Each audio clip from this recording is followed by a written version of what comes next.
My name's Al Huizinga, and I'm the product manager at Google Cloud, responsible for Google's contributions to the Tekton project. I want to talk to you about a couple of things today. I want to sort of tell the story of Tekton, where it came from, and how it was born, and sort of where Tekton is in its life cycle. And then when I get to the end of that, I want to talk a little bit about areas of future focus for Tekton so you can start to calibrate what sorts of things you might expect to see and whether Tekton is an appropriate CI system for your plans.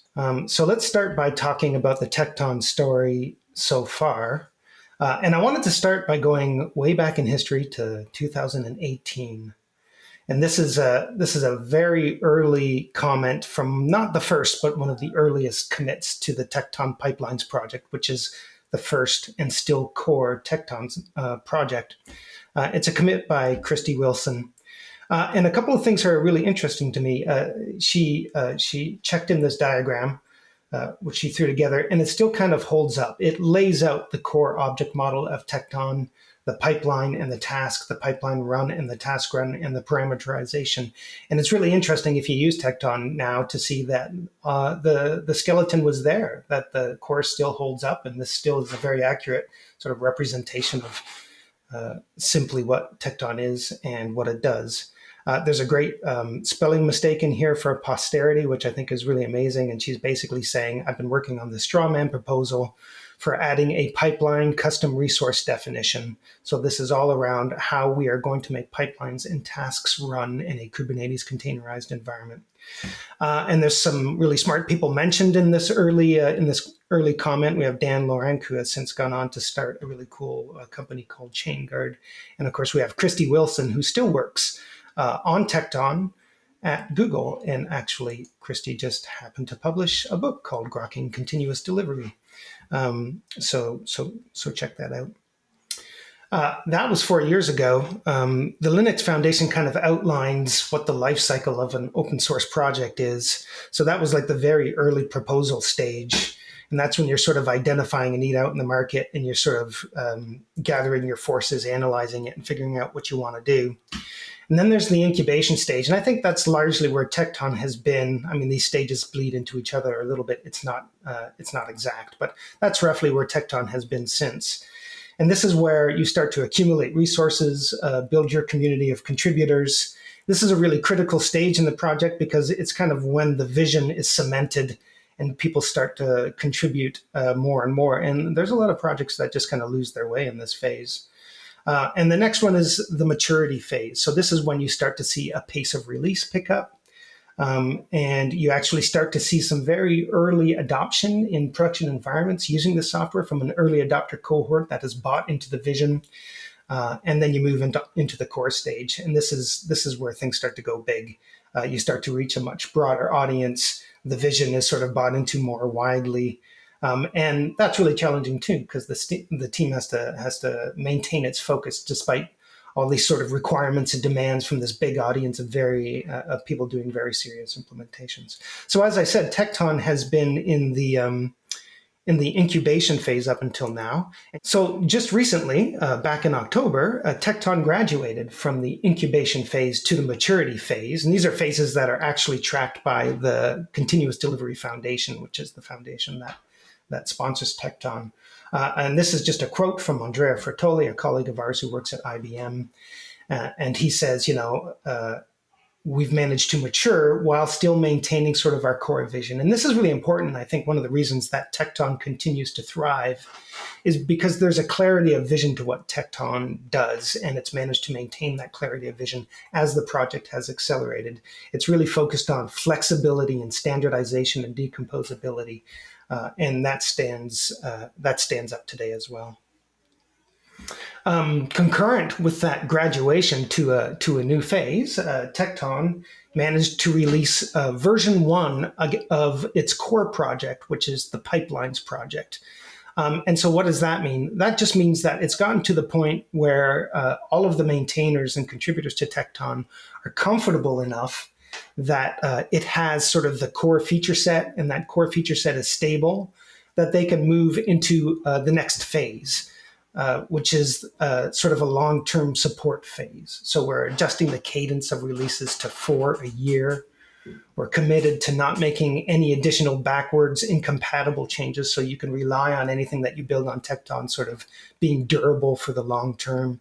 And we've invested the time and the resources to really thoroughly test that stable core of features, so that we're highly confident that we're not going to run into unexpected bugs or instability issues. So this really is Tekton sort of announcing to the world that it's ready to build production systems on. Of course, there are lots of systems, production systems already built or being built on Tekton, but I think this is going to sort of help a wider group of people realize that Tekton is a viable solution for them. But in the meantime, we haven't stopped. In fact, things are accelerating. We're starting to see this really good cadence of ongoing new features that are hitting various stages of release. And over the course of the next, over the next year, you'll start to see some of these core capabilities and some of the supporting projects around pipelines also graduate into that V1 phase. And so that sort of that surface area of stable capabilities is going to grow and grow and grow. A few of the things that we've recently just sort of announced are really exciting and I think make a big difference. Maybe the biggest one of those is what we call internally remote resolution. And all it really means is that you can get your pipeline and your task YAML for Tekton, and you can store it in GitHub, if you like, and apply it directly from there. So rather than have the specification for those things directly inlined in your YAML, you can just refer to them where they are. Which is really handy and really supportive of kind of a Git ops flow where you can treat your YAML as code and manage it in exactly the same way. But we've been streamlining that YAML, so reducing the need to sort of repeat things over and over again to make it less verbose and easier to express. We've got this great feature called matrices, which is just very natural support for fan out and fan in logic if you want to run a bunch of flows concurrently with different inputs and then converge the outputs. And that works really well. And then a ton of enhancements to the Tekton catalog, which is, I think, core to the idea of Tekton sort of growing and becoming a vibrant ecosystem. And we'll talk a little bit more about that later. One thing that deserves special mention, I think, is a project that has become very active over the last year or maybe 18 months, and that's Tekton Chains. And so this is the part of the Tekton fabric that's just dedicated to helping you secure your software supply chain.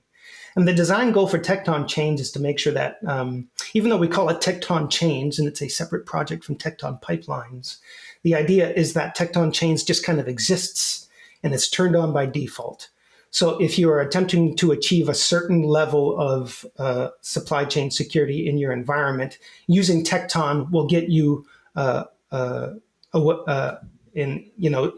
that direction in a significant manner. And the initial implementations of Tekton Chains, and this is not in V1 status, it's still in beta status, but it should join the V1 cohort next year. The initial implementation of Chains is all about making sure that you have attestations of provenance by default for all of the builds that you're running in Tekton. So Tekton will create attestations of all the steps that are performed in your tasks, and it'll sign them, and it'll push those signed attestations to some artifact repository of your choice. And this is all really critical functionality for helping you to achieve SALSA level 2, which requires that you have hosted source control and hosted build management and signed provenance. And just in case people viewing this don't know what SALSA is, which is SALSA stands for Supply Chain Levels for Software Artifacts. And it's just basically a security framework that helps you articulate how far along the path of securing your software supply chain that you are.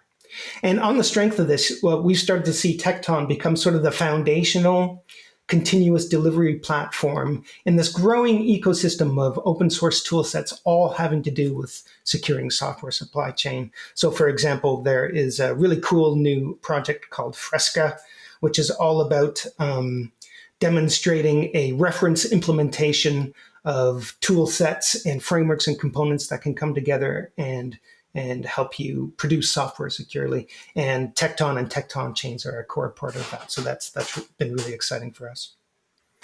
The community continues to grow and to thrive.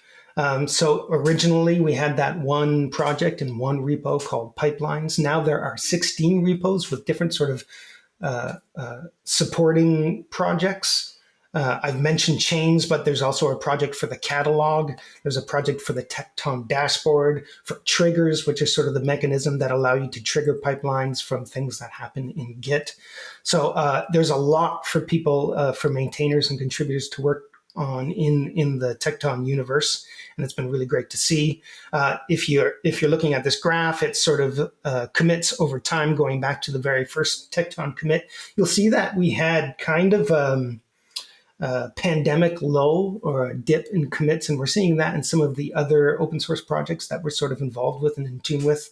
And now you'll see that that's starting to recover, and the pace of commit is starting to grow again, which is healthy and excellent to see.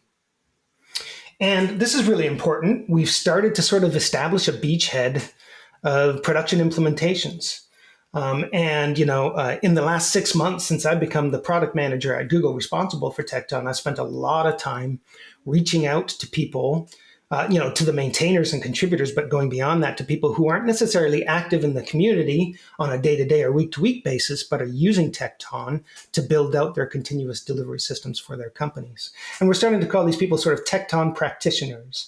At this stage in Tekton's life cycle, these are people who have tended to be very Kubernetes oriented and who are looking for an approach to continuous delivery that sat naturally on top of their Kubernetes environments, and Tekton was a very natural candidate for that.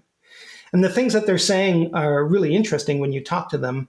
Part of the appeal of Tekton definitely has to do with the fact that it's built on Kubernetes, so it's portable, and it's naturally multi-cloud. It's elastically scalable. It supports multiple teams and multiple tenants in a very natural way using namespacing. And if you take those things and combine them with the power of how Tekton expresses pipelines and tasks for continuous delivery, the fact that those things are declarative, that they're very decomposable into individual building blocks that can be shared and managed and reused, it's just a really compelling value proposition for them.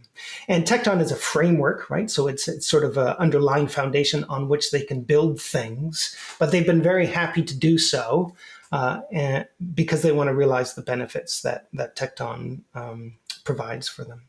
And these quotes here, I pulled out just some of the words that I think are really important and that we hear all the time when we talk to people who are either considering Tekton or using Tekton. It's repeatable, it's composable. They want to manage their continuous integration by convention, not just by configuration, or in other words, they want to manage it at an organizational level rather than having each individual application team manage it themselves in their own individual repos. They want sort of turnkey ability to layer on continuous delivery concepts on top of Kubernetes.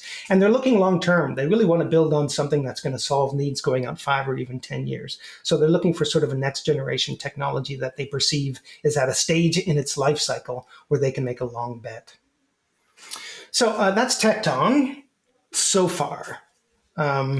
But of course, we're not done. We want to graduate to that next phase, which is the core phase. We want to start to see widespread adoption beyond that core set of early adopting Tekton practitioners. So what does that look like? Here's a big caveat. Tekton is a community, and so I'm a product manager at Google. Tekton is bigger than me, and it's certainly bigger than Google. It includes maintainers, contributors, and practitioners. And so I'm not going to present to you sort of a strategic roadmap, like a timeline with features on it, like you might expect from other roadmap presentations, because it doesn't really apply here. I think the future of Tekton is more organic, and it's more responsive to the needs of that community, which I think is really great. But that said, if you revisit Tekton's core missions and themes, and if you keep in mind who it's for, some patterns emerge, and I want to talk about those very quickly. First, what is Tekton's mission? It always has been to be the industry standard cloud-native CI/CD platform components and ecosystem. Sometimes we call it maybe the cloud-native Jenkins, if that sort of sets the tone. And what's its vision? How will we see that this is happening? We hope to see that other CI/CD platforms start to implement Tekton conformance. In other words, they start to take on Tekton's approach to expressing pipelines and tasks so that they can realize more portability of those pipelines and tasks. And we want to see a growing ecosystem of verified publishers who are publishing catalogs of things, tasks that represent sort of common, reusable industry knowledge so that so that there is a growing network effect of people who are sort of leveraging what Tekton can do. And it's important to keep in mind that Tekton is a framework. So we're really, when we design Tekton capabilities, we're really trying to keep in mind those practitioners who are building for the application developer. The application developer themselves isn't necessarily interested in Tekton or anything under the hood. They just want to build their application. So we're talking about the DevOps engineers, like the 3 people who are supporting those 400 application developers, maybe the security people who are sort of looking over their shoulder and trying to de-risk the whole thing, and increasingly service providers who would like to use Tekton as the framework to develop their commercially supported continuous delivery service. And what do they need from us? I would say that there are generally 3 broad areas of focus as we start to chart out what it is that we need to do over the next, say, year or maybe 18 months. And so as I've been talking to them and also talking to maintainers to get a sense of where we see this going, I think these are the 3 patterns that have been emerging. So let's take them one at a time: scale, security, and interoperability. So what do we mean by scale? And we mean a physical scale, of course, just being able to really crank up the number of builds you can run daily, weekly, and monthly. We already do have a couple of implementations of Tekton that are really of astronomical scale, like really big. So this is really good. But what we haven't done is, as a maintainer team, sort of done the performance benchmarking that's required to let everybody know that this is possible, so we can start to share some hard numbers.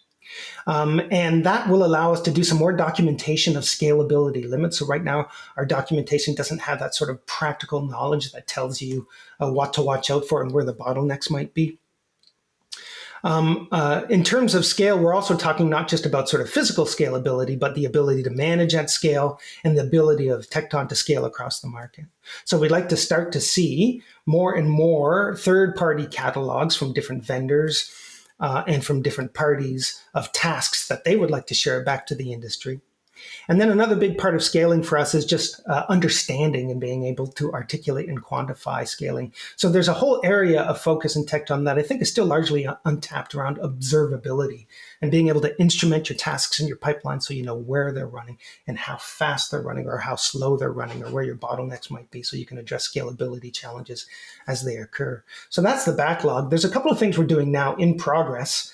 We're focusing on what we call pipelines and pipelines. And that just means the ability to embed one pipeline into another. So you have greater decomposability around your pipelines and they can be managed more easily. So you're not dealing with one big monstrous pipeline file. Some rules around what to happen around concurrency. For example, if you cancel a task or pipeline and try to rerun the same one again, and you have these sorts of collisions, how should the system handle them? And just more granular control over what happens when you have resource contention in your cluster, so you don't have unanticipated starvation of some really critical processes because you didn't have the right rule sets in place. Security, of course, really important. I talked about SLSA Level 2 in a previous slide.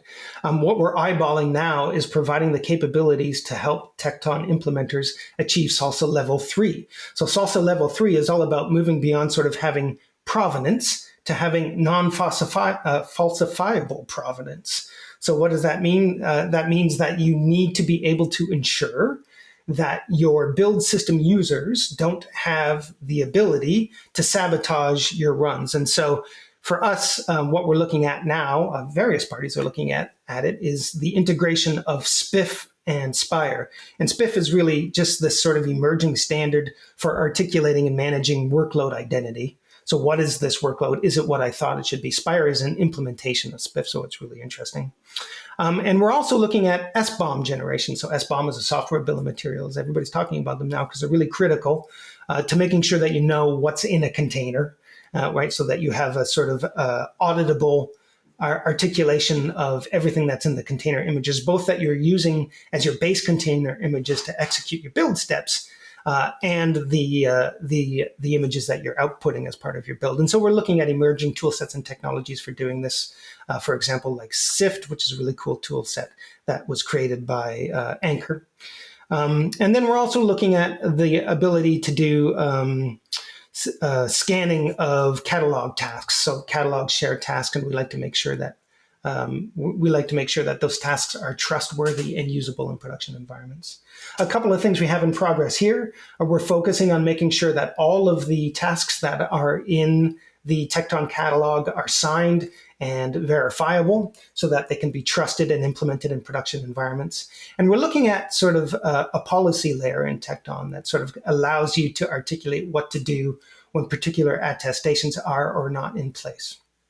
Finally, let's talk about interoperability. I think this is really critical when practitioners start to implement Tekton. They love the core capability, they love the features and the patterns, but it has to coexist with a number of different systems, most notably Git or some flavor of Git, but there are other systems as well for sort of observability, log management, interoperability. So overall, Tekton lacks and still needs a robust eventing framework, and we're looking at Knative events as a potential way to fill that gap. That will allow us to embrace this emerging standard under the CD Foundation, just like Tekton, called CD events, which is a specification for which events different systems in the CI/CD ecosystem might pass back and forth between each other. And if all these systems speak the common language, they can do that much more effectively. And this also ties into the third thing here, which is just like notifications. So a special subclass of events maybe that are specifically about pushing notifications about things that happen to various systems, for example, Slack. And what we're working on right now is custom tasks, which is really a framework for extending the idea of a task in Tekton beyond sort of Tekton core functionality. So for example, if you want a task that isn't necessarily like a step that runs in a container, you could create a task that waits for a period of time without having to schedule a container for it, and it just sleeps and it doesn't waste any compute resources. Or maybe a task that waits for an external event to occur, or a task that executes some operation outside of the cluster and then waits for the execution of that task to complete. So all of these use cases have to do with tying sort of external systems and sort of non-Tekton patterns into your build flow. So we think actually custom tasks are going to become a really important part of allowing Tekton to thrive and become sort of an ecosystem that's easy to implement into your existing combination of systems. And the final one that I'll mention here is workflows. So workflows are a higher level and more opinionated objects, sort of above pipelines and tasks, that represent how Tekton interacts with GitHub and maybe other Git-based platforms. And we're still working out the details of what that might look like.